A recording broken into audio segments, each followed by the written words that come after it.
To be honest with you, you really sort of develop this skill when people are trying to armbar you, because that's where the real lessons of sparring and understanding kind of where your weight distribution needs to go.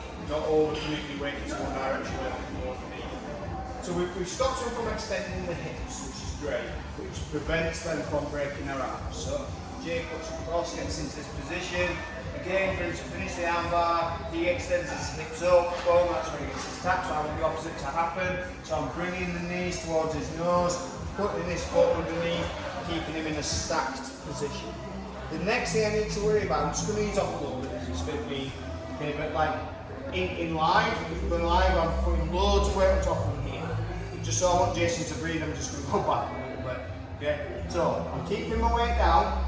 This hand that's not getting armbarred at the moment, I'm going to try and get my fingers on top of the thigh, okay, into this position. The easiest way to kind of stop everything from happening is to clear this arm, this leg. This is not an arm, this is a leg, okay? Because remember what we're saying, this is the important leg. This is the leg that keeps control, this is where the armbar comes from. So from this position here, this is where I'm going to try and create a gap.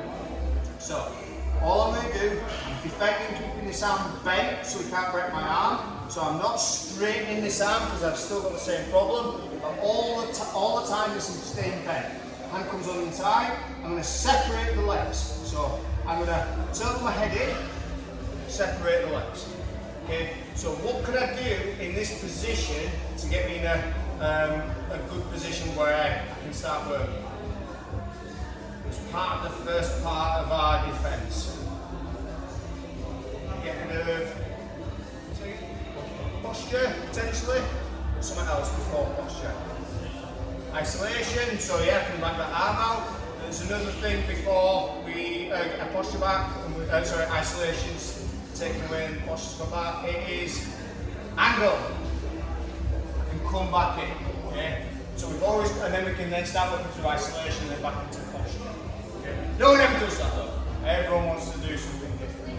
But just for this part of the drill and the session, okay, in, stack, knee behind the hips, creating more pressure on the stack, so more weight's going into the shoulders. Free hand on the inside, split the legs and posture. Okay, so we're going to go back to posture to begin with, and then drive our hip in. Okay, it's never that easy. Never that easy. You never just go, oh, this is easy. There's a load of little balance. But just for now, yeah, when the arm comes across, pressure on top, knee behind the bum, so all the weight's going on top of the shoulder, split the legs, and just get used to posturing up, and then your hip comes in. Sometimes the body will flop over, and you end up in a side control. Okay? But as long as we protect the arm always stays bent until I split the legs and create a gap. Then I can start looking to bring my arm out. But even as I bring my arm out, I always want a slight bend. I never want to do that, because they can just force that leg back over your face. Give it a go. 1, 2, 3.